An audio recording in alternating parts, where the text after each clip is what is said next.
Hello friends, आप सभी का स्वागत है इस चैनल में। इस वीडियो में हम इंडियन नेशनल आर्मी और आज़ाद हिंद से related 35 plus important MCQ cover करेंगे। तो ये भी एग्जाम के पॉइंट भी से इम्पोर्टेंट टॉपिक है और ये एक मॉडर्न इंडियन हिस्ट्री का टॉपिक है। तो मैं मॉडर्न इंडियन हिस्ट्री को टॉपिक वाइज कवर करा रहा हूँ। ये लेक्चर 19 है, इससे पहले 18 लेक्चर कवर कर चुका हूँ, तो आप उन लेक्चर को भी देख सकते हैं।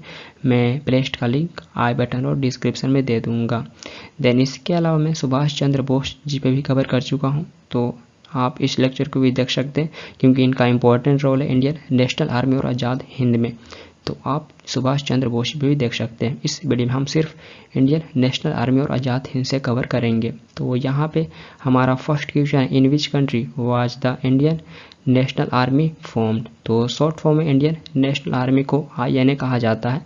तो यहाँ पे आपको बताना INA का गठन किस देश में किया गया था। तो option D right answer, Singapore. Singapore में INA का गठन, इंडियन नेशनल आर्मी का गठन किया गया था। तो ऑप्शन डी राइट आंसर है। नेक्स्ट है, who was the first person to establish an independent Indian army outside India. Bharat के बाहर स्वतंत्र इंडियन आर्मी की स्थापना करने वाले पहले व्यक्ति कौन थे। तो यहाँ पे आपको उन पहले व्यक्ति का नाम बताना है जो भारत से बाहर इंडिपेंडेंट इंडियन आर्मी की स्थापना किए हुए थे। तो ऑप्शन सी राइट आंसर है, रास बिहारी बोस। रास बिहारी बोस जी भारत से बाहर इंडिपेंडेंट इंडियन आर्मी की स्थापना किए हुए थे। तो आर्मी का गठन पहली बार 1942 में मोहन सिंह के नेतृत्व में सिंगापुर में जापान द्वारा पकड़े गए ब्रिटिश इंडियन आर्मी के भारतीय युद्धबंदियों द्वारा किया गया था। तो यहाँ पे दो इंपॉर्टेंट नाम है, कहीं पे आपको मोहन सिंह भी देखने को मिलेगा कि मोहन सिंह के द्वारा किया गया था, और कहीं पे रास बिहारी बोस भी देखने को मिलता है। तो ये दोनों इंपॉर्टेंट रोल प्ले किए थे इंडियन आर्मी के फॉर्मेशन में। तो रास बिहारी बोस ये एक पॉलिटिकल लीडर थे। तो रास बिहारी बोस के बारे में हम जान लें तो रास बिहारी बोस 1912 में जाने होंगे, दिल्ली में हार्डिंग बम केस हुआ था। जो उस टाइम वायसराय था हार्डिंग, तो उसे बम फेंककर मारने का प्रयास किया गया था। तो इसमें रास बिहारी बोस का भी नाम आया था, बट कभी ऑफिशियली साबित नहीं हो पाया था। उसके बाद फिर रास बिहारी बोस अंडरग्राउंड हो गए थे और फिर जापान चले गए थे। तो ये 1942 में इंडियन आर्मी के फॉर्मेशन में इंपॉर्टेंट रोल प्ले किए थे, और जापान में ये इंडियन इंडिपेंडेंस लीग की स्थापना किए हुए थे रास बिहारी बोस। देन इसके बाद हम मोहन सिंह के बारे में बात कर लें तो मोहन सिंह ये साउथ ईस्ट एशिया में ब्रिटिश आर्मी को नेतृत्व कर रहे थे, लेकिन बाद में इन्हें जापान के द्वारा कैप्चर कर लिया जाता है, और जब इंडियन आर्मी का नींव रखा जाता है तो उसमें ये इंडियन आर्मी को नेतृत्व करेंगे। तो ये दोनों इंपॉर्टेंट रोल प्ले किए थे इंडियन आर्मी के फॉर्मेशन में, लेकिन बाद में फिर जापानीज मिलिट्री के साथ झड़प होने पर कमांड 1943 में सुभाष चंद्र बोस को दे दिया गया था।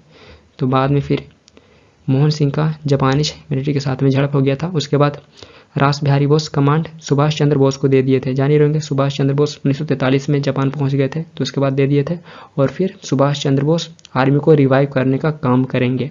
सुभाष चंद्र बोस फिर से आर्मी को रिवाइव करेंगे 1943 में। तो ये भी इंपॉर्टेंट पॉइंट है। नेक्स्ट है, who was appointed as commander in chief of Indian national army in Bangkok conference.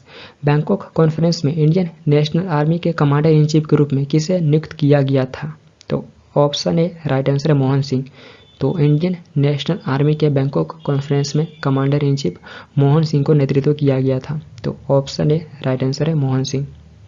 Next है, who handed over the charge of Indian national Army to Netaji Subhash Chandra Bose. Netaji Subhash Chandra Bose को इंडियन नेशनल आर्मी का कार्यभार किसने सौंपा। तो यहाँ पे आपको बताना है नेताजी को इंडियन नेशनल आर्मी का कार्यभार किसने सौंपा था। तो ऑप्शन सी राइट आंसर है, रास बिहारी बोस। रास बिहारी बोस जी नेताजी को इंडियन नेशनल आर्मी का कार्यभार सौंपे हुए थे। तो ऑप्शन सी राइट आंसर है। नेक्स्ट है, who was the commander in chief of INA before Subhash Chandra Bose. Subhash Chandra Bose से पहले INA के कमांडर इन चीफ कौन थे। तो ऑप्शन डी राइट आंसर है, कैप्टन मोहन सिंह। मोहन सिंह ये सुभाष चंद्र बोस से पहले इंडियन नेशनल आर्मी के कमांडर इन चीफ थे। तो ऑप्शन डी राइट आंसर है। तो first commander in chief Mohan Singh को ही नेतृत्व किया गया था, यही चुने गए थे। देन इसके बाद फिर Subhash Chandra Bose commander in chief चुने जाते हैं। नेक्स्ट है, under whose leadership the army was revived. किसके नेतृत्व में आर्मी को पुनर्जीवित किया गया था। तो यहाँ पे आपको बताना है किनके नेतृत्व में आर्मी को फिर से रिवाइव किया गया था। तो ऑप्शन सी राइट आंसर है सुभाष चंद्र बोस। सुभाष चंद्र बोस जी के नेतृत्व में आर्मी को रिवाइव किया गया था। तो इंडियन नेशनल आर्मी का कार्यभार सुभाष चंद्र बोस जी को सौंपा गया था। उसके बाद ये आर्मी को रिवाइव करने का काम किए हुए थे। तो ऑप्शन सी राइट आंसर है। नेक्स्ट है you give me blood I will give you freedom who gave the slogan. तुम मुझे खून दो मैं तुम्हें आज़ादी दूंगा, यह नारा किसने दिया? तो ऑप्शन डी राइट आंसर है सुभाष चंद्र बोस। सुभाष चंद्र बोस जी ये स्लोगन दिए हुए थे, तुम मुझे खून दो मैं तुम्हें आज़ादी दूंगा। तो ये इन्हीं का स्लोगन है। ऑप्शन डी राइट आंसर है। नेक्स्ट है द स्लोगन जय हिंद वाज गिवन बाय। जय हिंद का नारा किसके द्वारा दिया गया था? तो ऑप्शन डी राइट आंसर है सुभाष चंद्र बोस। सुभाष चंद्र बोस जी के द्वारा जय हिंद का नारा दिया गया था। तो पहली बार जय हिंद का नारा 1907 में चंपकरमन पिल्लई के द्वारा दिया गया था, लेकिन बाद में सुभाष चंद्र बोस इसे अडॉप्ट करेंगे जो फ्रीडम फाइटर का ऑफिशियल स्लोगन बन जाता है। तो सुभाष चंद्र बोस जी द्वारा बेसिकली ये फेमस हुआ था। तो ऑप्शन डी राइट आंसर है। नेक्स्ट है who among the following nationalist leader gave the slogan Delhi चलो। निम्नलिखित में से किस राष्ट्रवादी नेता ने दिल्ली चलो का नारा दिया था? तो ऑप्शन ए राइट आंसर है सुभाष चंद्र बोस। सुभाष चंद्र बोस जी दिल्ली चलो का नारा दिए हुए थे। तो ऑप्शन ए राइट आंसर है। नेक्स्ट है from which of the following places did Subhash Chandra Bose issued his famous call Delhi चलो। निम्नलिखित में से किस स्थान से सुभाष चंद्र बोस ने अपना फेमस स्लोगन दिल्ली चलो दिया था? तो ऑप्शन सी राइट आंसर है सिंगापुर। सुभाष चंद्र बोस दिल्ली चलो का नारा सिंगापुर से दिए हुए थे। तो ऑप्शन सी राइट आंसर है। नेक्स्ट है the Rani of Jhansi regiment was the women's regiment of the Indian national army was formed by. Rani of Jhansi regiment Indian national army की महिला रेजिमेंट थी जिसका गठन किसके द्वारा किया गया था? तो ऑप्शन डी राइट आंसर है सुभाष चंद्र बोस। सुभाष चंद्र बोस जी के द्वारा रानी ऑफ झांसी रेजिमेंट का गठन किया गया था। तो सुभाष चंद्र बोस जी 12 जुलाई 1943 में रानी ऑफ झांसी रेजिमेंट का गठन किए हुए थे और इस यूनिट का नाम झांसी की रानी लक्ष्मीबाई पे रखा गया था। तो इस यूनिट का नाम झांसी की रानी लक्ष्मीबाई पे रखा गया था और फॉर्म सुभाष चंद्र बोस जी किए हुए थे। तो ऑप्शन डी राइट आंसर है। नेक्स्ट है what was the name of the women's brigade of the Indian national army which was organised by Subhash Chandra Bose. Indian national army की महिला ब्रिगेड का क्या नाम था जिसे सुभाष चंद्र बोस ने संगठित किया था? तो यहाँ पे आपको इंडियन नेशनल आर्मी की महिला ब्रिगेड का नाम बताना, महिला ब्रिगेड का क्या नाम था? तो ऑप्शन डी राइट आंसर है Rani of Jhansi regiment. Rani of Jhansi regiment ये इंडियन नेशनल आर्मी की महिला ब्रिगेड का नाम था जिसे सुभाष चंद्र बोस गठित किए हुए थे। तो ऑप्शन डी राइट आंसर है। नेक्स्ट है the Rani of Jhansi regiment the women's regiment of Azad Hind Fauj was led by whom. Rani of Jhansi regiment Azad Hind Fauj की महिला रेजिमेंट का नाम था। तो यहाँ पे आपको बताना है रानी ऑफ झांसी रेजिमेंट का नेतृत्व किनके द्वारा किया गया था? कौन नेतृत्व किए हुए थे रानी ऑफ झांसी रेजिमेंट का? तो ऑप्शन डी राइट आंसर है लक्ष्मी सहगल। लक्ष्मी सहगल ये रानी ऑफ झांसी रेजिमेंट का नेतृत्व किए हुए थे। तो ऑप्शन सी राइट आंसर है और इन्हें लक्ष्मी स्वामीनाथन के नाम से भी जाना जाता है। लक्ष्मी सहगल को लक्ष्मी स्वामीनाथन के नाम से भी जाना जाता है। तो ऑप्शन में लक्ष्मी स्वामीनाथन भी देखने को मिलते हैं। तो ऑप्शन में लक्ष्मी स्वामीनाथन लिखे हुए भी देखने को मिलते हैं। तो इन्हीं का नाम था। तो ये रानी ऑफ झांसी रेजिमेंट का नेतृत्व की थी। तो ऑप्शन सी राइट आंसर है। Next the new regiment of Indian national army raised at Tapping in Malaya in September 1943 was called by the soldiers of that brigade as the। Malay के Taiping में सितंबर 1943 में आज़ाद हिंद फौज की एक नई regiment स्थापित की गई। तो सिपाहियों ने इसे किस नाम से उद्बोधित किया था? तो यहाँ पे आपको बताना है सोल्जर्स के द्वारा इस ब्रिगेड को किस नाम से पुकारा गया था? तो ऑप्शन बी राइट आंसर है सुभाष ब्रिगेड। तो इसे सुभाष ब्रिगेड के नाम से पुकारा गया था सिपाहियों के द्वारा। तो ऑप्शन बी राइट आंसर है। तो जान ही रहेंगे 4 ब्रिगेड स्थापित किए गए थे, Azad brigade, Subhash brigade, Gandhi brigade और नेहरू ब्रिगेड, और 5वां था रानी झांसी रेजिमेंट या ब्रिगेड बोल सकते हैं। तो टोटल 5 ब्रिगेड थे, तो ऑप्शन बी राइट आंसर है। माल्या के ताइपिंग में सितंबर 1943 में आज़ाद हिंद फौज की एक नई रेजिमेंट स्थापित की गई थी। इसे सिपाहियों ने सुभाष ब्रिगेड के नाम से पुकारा था। ऑप्शन बी राइट आंसर है। नेक्स्ट है, who was the head of the Subhash brigade. Subhash brigade के हेड कौन थे? तो प्रमुख बताना, प्रमुख कौन थे सुभाष ब्रिगेड के? तो ऑप्शन सी राइट आंसर है, शाह नवाजा खान। शाह नवाजा खान ये सुभाष ब्रिगेड के प्रमुख थे। तो ऑप्शन सी राइट आंसर है, शाह नवाजा खान। नेक्स्ट है, when did Subhash Chandra Bose set up provisional government of free India.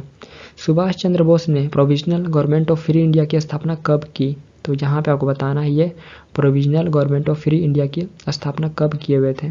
तो ऑप्शन डी राइट आंसर है, 21 अक्टूबर 1943। 21 अक्टूबर 1943 में ये provisional government of free India को सेटअप किए हुए थे। तो ऑप्शन डी राइट आंसर है। ये ईयर इंपॉर्टेंट है, पूछे जाते हैं कब किए हुए थे provisional government of free India की। तो 21 अक्टूबर 1943। नेक्स्ट है, where did Subhash Chandra Bose establish provisional government of free India. Subhash Chandra Bose ने provisional government of free India की स्थापना कहाँ की थी? तो यहाँ पे अब आपको बताना है ये कहाँ पे provisional government of free India को स्थापित किए थे। तो ऑप्शन सी राइट आंसर है, सिंगापुर। ये सिंगापुर में provisional government of free India को स्थापित किए थे। तो इनके द्वारा provisional government of free India को स्थापित किया गया था 21 अक्टूबर 1943 में। तो इसे आज़ाद हिंद के नाम से जाना जाता था। तो इनके द्वारा यह गवर्नमेंट को आज़ाद हिंद के नाम से जाना जाता था। और ये गवर्नमेंट इंपीरियल जापान के financial, political and military support से स्थापित किया गया था। तो बेसिकली आप बोल सकते हैं इंपीरियल जापान के द्वारा आज़ाद हिंद को सेटअप किया गया था। कहाँ पे? सिंगापुर में। ऑप्शन सी राइट आंसर है। नेक्स्ट है, which countries recognize the provisional government of Azad Hind. Azad Hind के प्रोविजनल गवर्नमेंट को किस कंट्री ने रिकॉग्नाइज किया था? तो ऑप्शन डी राइट आंसर है, all of the above. China and Italy, Japan and Germany and Thailand and Philippines. तो ये सारे देश आज़ाद हिंद के प्रोविजनल गवर्नमेंट को रिकॉग्नाइज किए हुए थे। तो ऑप्शन डी राइट आंसर है। तो इस गवर्नमेंट को रिकॉग्निशन एक्सिस पावर और उनके एलाई के द्वारा मिला था। तो ये टोटल 9 कंट्री थे जो आज़ाद हिंद के प्रोविजनल गवर्नमेंट को रिकॉग्नाइज किए हुए थे। तो ऑप्शन डी राइट आंसर है, all of the above. Next है, what was the capital of the provisional government of free India. Provisional government of free India का कैपिटल क्या था? तो यहाँ पे आपको कैपिटल बताने हैं। Provisional government of free India का कैपिटल क्या था? तो ऑप्शन बी राइट आंसर है, पोर्ट ब्लेयर। पोर्ट ब्लेयर ये provisional government of free India का कैपिटल था। तो ऑप्शन बी राइट आंसर है। तो provisional government of free India को ही आज़ाद हिंद गवर्नमेंट के नाम से जाना जाता था। तो आज़ाद हिंद गवर्नमेंट का एक अपना कोड था, एक सिविल कोड और करेंसी भी अपना था आज़ाद हिंद गवर्नमेंट के। और प्रोविजनल कैपिटल पोर्ट ब्लेयर था और 2 एक्साइल कैपिटल थे, रंगून एंड सिंगापुर। तो रंगून एंड सिंगापुर ये 2 एक्साइल कैपिटल थे। और सुभाष चंद्र बोस जी इसके खुद प्राइम मिनिस्टर थे। सुभाष चंद्र बोस जी ये खुद प्राइम मिनिस्टर थे। और फाइनेंस मिनिस्टर AC चटर्जी ये फाइनेंस मिनिस्टर थे। तो ये भी इंपॉर्टेंट पॉइंट पूछे जा सकते हैं। ऑप्शन बी राइट आंसर है, पोर्ट ब्लेयर ये कैपिटल था जो present day Andaman and Nicobar island का कैपिटल है। Next, who was the minister of women's affairs in the Azad Hind government. Azad Hind government में महिला मामलों की मंत्री कौन थी? तो यहाँ पे आपको बताना है वुमेन्स अफेयर्स की मंत्री कौन थी आज़ाद हिंद गवर्नमेंट में। तो ऑप्शन सी राइट आंसर है, लक्ष्मी सहगल। लक्ष्मी सहगल ये महिला मामलों की मंत्री थी। तो इन्हें कैप्टन लक्ष्मी स्वामीनाथन के नाम से भी जाना जाता है। लक्ष्मी सहगल जी को कैप्टन लक्ष्मी स्वामीनाथन के नाम से भी जाना जाता है। ये आज़ाद हिंद गवर्नमेंट में महिला मामलों की मंत्री थी। देन इसके अलावा इंडियन नेशनल आर्मी के महिला रेजिमेंट की झांसी ऑफ रानी रेजिमेंट की ये लीडर भी थी। तो ये इंडियन नेशनल आर्मी में महिला रेजिमेंट की रानी ऑफ झांसी रेजिमेंट की लीडर भी थी। तो ये भी इम्पोर्टेंट, ये भी पूछे जाते हैं। रानी ऑफ झांसी रेजिमेंट की लीडर कौन थी? तो लक्ष्मी सहगल या कैप्टन लक्ष्मी स्वामीनाथन भी देखने को ऑप्शन में मिल सकता है। तो ये इन्हीं के नाम थे। Next, who was the minister of broadcasting and publicity in the Azad Hind government. Azad Hind government में प्रसारण और प्रचार मंत्री कौन थे? तो यहाँ पे आपको बताना आज़ाद हिंद गवर्नमेंट में प्रसारण और प्रचार मंत्री कौन थे। तो ऑप्शन ए राइट आंसर है S A Iyer. S A Iyer ये आज़ाद हिंद गवर्नमेंट में ब्रॉडकास्टिंग एंड पब्लिसिटी के मंत्री थे। तो ऑप्शन ए राइट आंसर है एस ए अय्यर। नेक्स्ट है with which country was the treaty signed by Subhash Chandra Bose which allows prisoners of war to be included in the Azad Hind Fauj. Subhash Chandra Bose द्वारा किस देश के साथ हस्ताक्षर किए गए थे जिसके तहत युद्धबंदियों को आज़ाद हिंद फौज में शामिल करने की अनुमति दी गई थी। तो ऑप्शन सी राइट आंसर है जापान। तो सुभाष चंद्र बोस जी जापान के साथ ट्रीटी साइन किए हुए थे जिसके तहत युद्धबंदियों को आज़ाद हिंद फौज में शामिल करने की अनुमति दी गई थी। तो ऑप्शन सी राइट आंसर है जापान। नेक्स्ट है when did the Indian national Army reaches Indian soil under the leadership of Subhash Chandra Bose. Subhash Chandra Bose के नेतृत्व में इंडियन नेशनल आर्मी भारत की धरती पर कब पहुंची। तो ऑप्शन ए राइट आंसर है मार्च 1944, मार्च 1944 में पहुंची थी। और इंडियन नेशनल आर्मी को ही आज़ाद हिंद फौज के नाम से जाना जाता है क्योंकि जाने रहेंगे सुभाष चंद्र बोस जी आज़ाद हिंद गवर्नमेंट का स्थापना किए हुए थे। तो इसी वजह से इंडियन नेशनल आर्मी को आज़ाद हिंद फौज भी कहा जाता है। और सुभाष चंद्र बोस के नेतृत्व में 1944 में मार्च 1944 में इंडियन नेशनल आर्मी भारत के धरती पर पहुंची थी। तो ऑप्शन ए राइट आंसर है। Next the Indian national army try to invade India through Imphal and Kohima in the year. Indian national army ने किस वर्ष इम्फाल और कोहिमा के रास्ते से भारत पर आक्रमण करने की कोशिश की थी। तो ऑप्शन बी राइट आंसर है 1944, 1944 में इंडियन नेशनल आर्मी कोशिश की थी। और प्रेजेंट डे बात करें हम इम्फाल के बारे में तो इम्फाल प्रेजेंट डे मणिपुर का कैपिटल है और कोहिमा प्रेजेंट डे नागालैंड का कैपिटल है। तो इंडियन नेशनल आर्मी इम्फाल और कोहिमा के रास्ते से भारत पर इन्वेड करने की कोशिश की थी 1944 में। ऑप्शन बी राइट आंसर है। Next operation Ugo is another name for operation. Operation Ugo किस ऑपरेशन का दूसरा नाम था। तो यहाँ पे आपको बताना है ऑपरेशन यूगो ये किस ऑपरेशन का अनदर नेम था। तो ऑप्शन सी राइट आंसर है सी। तो ऑपरेशन यूगो को ऑपरेशन सी के नाम से भी जाना जाता था। यह ऑपरेशन मार्च 1944 में ब्रिटिश आर्मी के अगेंस्ट में जापानियों के द्वारा लॉन्च किया गया था और यह आर्मी बर्मा कैंपेन का एक पार्ट था और इसमें इंडियन नेशनल आर्मी भी इन्वॉल्व थी। तो जिसे हम आज़ाद हिंद फौज के नाम से भी जानते हैं तो ये भी इन्वॉल्व थी ऑपरेशन यूगो में। तो इसलिए इम्पोर्टेंट है, इसे ऑपरेशन सी के नाम से भी जाना जाता था। नेक्स्ट है on 12 April 1944 Subhash Chandra Bose hoisted the Indian national Army flag in a town in which state or UT is that town now. 12 अप्रैल 1944 को सुभाष चंद्र बोस ने एक टाउन में इंडियन नेशनल आर्मी का झंडा फहराया। तो वह टाउन अब किस राज्य या केंद्र शासित प्रदेश में है। तो यहाँ पे आपको बताना अब ये टाउन किस स्टेट या यूटी में है। तो ऑप्शन ए राइट आंसर है मणिपुर। तो सुभाष चंद्र बोस मोरंगा में झंडा फहराए थे। मोरंगा जो आपको अब इम्फाल में देखने को मिलेगा, इम्फाल के नज़दीक देखने को मिलेगा और इम्फाल मणिपुर का कैपिटल है। तो यह टाउन अब मणिपुर में स्थित है, प्रेजेंट डे मणिपुर में स्थित है। तो यहाँ पे सुभाष चंद्र बोस जी अप्रैल 1944 में झंडा फहराए थे। तो ऑप्शन ए राइट आंसर है। ये क्वेश्चन एग्जाम में ऐसे ही पूछे गए। नेक्स्ट है when did Subhash Chandra Bose died. Subhash Chandra Bose की मृत्यु कब हुई। तो ऑप्शन बी राइट आंसर है 1945, 1945 में इनकी मृत्यु हो गई थी। तो सुभाष चंद्र बोस की मृत्यु 18 अगस्त 1945 को ताइवान में एक विमान दुर्घटना में 3rd डिग्री जलने से हुआ था। ऐसे इनके मृत्यु को लेकर बहुत ही कंट्रोवर्सी है क्योंकि किन्हीं का मानना है कि बाद में हुआ था और किन्हीं का मानना है कि 1945 में ही ताइवान में ही प्लेन क्रैश के दौरान हो गया था। तो ऑप्शन बी राइट आंसर है। नेक्स्ट है the famous INA trials took place at the red fort Delhi in. Famous INA trial किस वर्ष लाल किले दिल्ली में हुआ था। तो ऑप्शन ए राइट आंसर है 1945, 1945 में famous INA trials red fort Delhi में हुआ था। तो सेकेंड वर्ल्ड वार के दौरान नवंबर 1945 से मई 1946 के बीच INA के कई अधिकारियों पर कोर्ट मार्शल द्वारा मुकदमा चलाया गया था और ये मुकदमा दिल्ली के रेड फोर्ट में हुआ था, इसलिए इसे रेड फोर्ट ट्रायल के नाम से भी जाना जाता है।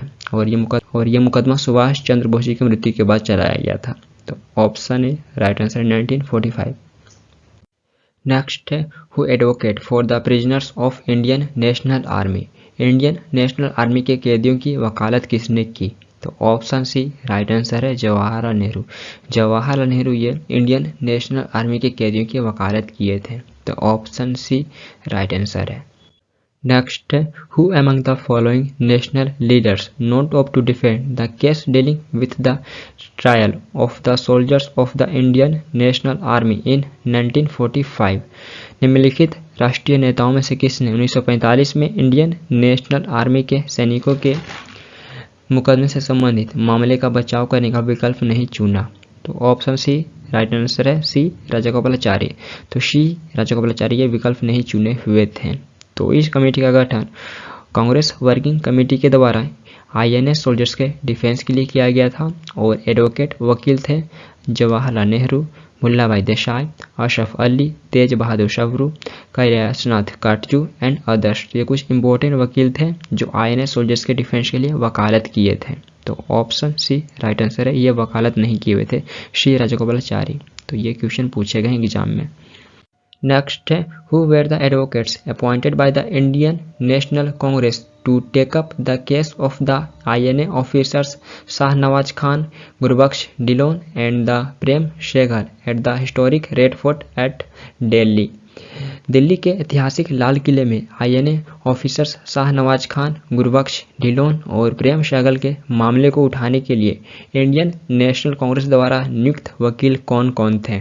तो ऑप्शन बी राइट आंसर है मुल्ला भाई देसाई, तेज बहादुर सप्रू एंड जवाहरलाल नेहरू। तो ये कुछ इंपॉर्टेंट वकील थे जिसे इंडियन नेशनल कांग्रेस के द्वारा नियुक्त किया गया था INA officers Shahnawaz Khan, Gurbaksh Dhillon and Prem Sehgal के मामले को उठाने के लिए। तो ऑप्शन बी राइट आंसर है, यह बचाव पक्ष के वकील थे। नेक्स्ट है which soldier of Azad Hind Fauj was sentenced to 7 years imprisonment. Azad Hind Fauj के किस सिपाही को 7 वर्ष कारावास की सजा सुनाई गई थी? तो ऑप्शन बी राइट आंसर है रशीद अली। रशीद अली को 7 वर्ष की सजा सुनाई गई थी। तो ये आज़ाद हिंद फौज के सोल्जर थे और इन्हें 7 वर्ष की सजा सुनाई गई थी। ऑप्शन बी राइट आंसर है। नेक्स्ट है translated into English the motto of the Indian national army was. English में ट्रांसलेट इंडियन नेशनल आर्मी का मोटो क्या था? तो यहाँ पे आपको मोटो बताना है, इंडियन नेशनल आर्मी का मोटो क्या था? तो ऑप्शन डी राइट आंसर है unity faith and sacrifice. Unity faith and sacrifice Indian national army का मोटो था और हिंदुस्तानी में एज ए इतिहाद, इत्माद और कुर्बानी के रूप में इंस्क्राइब किया गया था। तो हिंदुस्तानी में एज ए इतिहाद, इत्माद और कुर्बानी के रूप में इंस्क्राइब किया गया था और इंग्लिश में यूनिटी फेथ एंड सेक्रीफाइस। तो ये मोटो था। ऑप्शन डी राइट आंसर है। नेक्स्ट है which of the given facts about the provisional government of free India is true. Free India के प्रोविजनल गवर्नमेंट के बारे में दिए गए तथ्यों में से कौन सा सत्य है? तो यहाँ पे आपको बताना दिए गए फैक्ट्स में से कौन कौन सा स्टेटमेंट सत्य है। तो option D right answer, both second and third. तो फ्री इंडिया के प्रोविजनल गवर्नमेंट का कैपिटल पोर्ट ब्लेयर था, तो ये स्टेटमेंट सत्य है।